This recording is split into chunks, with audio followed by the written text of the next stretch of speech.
and welcome to another edition of the Nightly Nuge. Ted, I know you know firsthand, and this is probably the hottest topic right now other than the Trump lawfare, the status of the southern border. What is the status of the southern border? Is it fixed down there?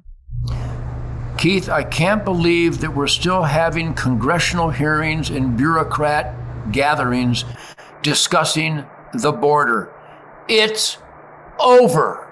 Military-age communist Chinese, military-age Sudanese, military-age Somalians, military-age Nigerians, military-age Iranians, military-age jihadists have been welcomed in by the snake, Uncle Sam's. I'll say what I said 100 years ago in the beginning of the Nightly Nuge and on Ted Nugent's Spirit of the Wild TV and the Pursuit Channel and my media that I do every day, here, there, and everywhere. You don't have a country if you don't have secure borders. There is no United States of America. Right now, we are an open cesspool bringing in dangerous, deadly criminals from the prisons of Venezuela, the prisons of Nigeria, the prisons around the world are unleashing their worst, most dangerous, violent criminals through our open border. Thanks to Uncle Sam, we literally are doing the devil's work for the Mexican drug cartels. We're enriching the Mexican drug cartels while importing violent criminals to do as they wish with America. So here's the bottom line. The house is on fire. I've got the hose. The hose looks like this.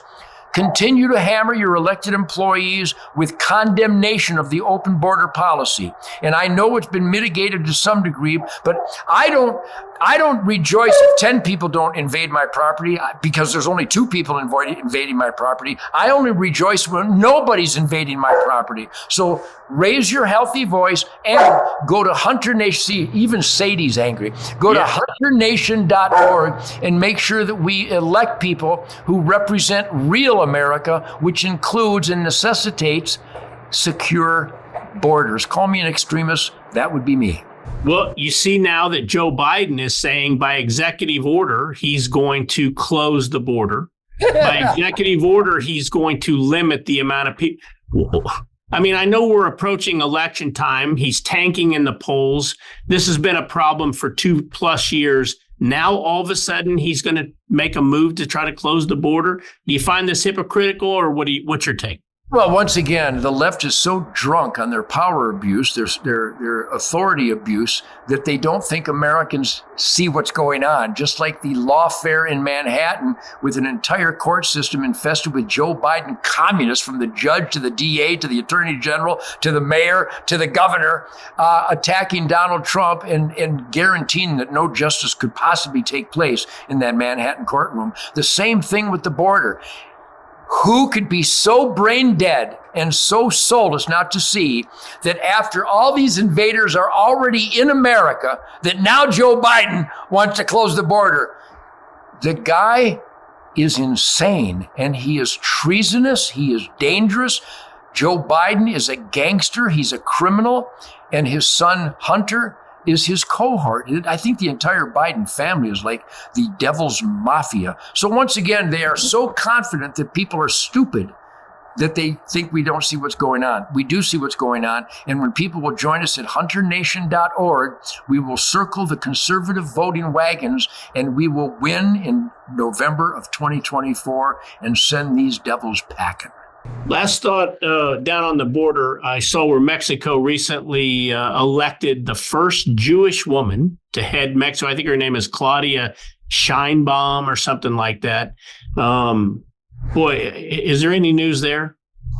Well, if it happens in Mexico, it's untrustworthy. I don't care what her credentials are. If she made it to that high office, then she can't be trustworthy. There got to be some cartel and criminal activity behind her, because the criminal cartel in Mexico is not going to let somebody in that's going to interfere with their criminality. So I'll believe upgrade takes place when I see upgrade taking place. Until then, it's the status quo, and Mexico is run by a bunch of dangerous drug cartel gangsters. And this is Jackson, my new hunting dog, just to bring some happiness and some celebration to the nightly news. And thank you, everybody, for supporting the Nugent family when we lost our beloved Happy Jackson a couple months back. We lost the greatest hunting partner a man could ever want. And I think Jackson from Mossy Pond Lodge down in Georgia, what a great, great operation. Mossy Pond Lodge in Georgia. I think it's mossypondlodge.com. And Jackson is feisty. He's already retrieved 6 squirrels, so we're on our way. Well, tomorrow on the Friday Free-for-All, Ted, it's Pride Month. I want to get your take on that. I know I'm proud of what I do. So we'll talk about Pride Month tomorrow night on the Friday Free-for-All. See you then, buddy. See you tomorrow. Jackson loves you.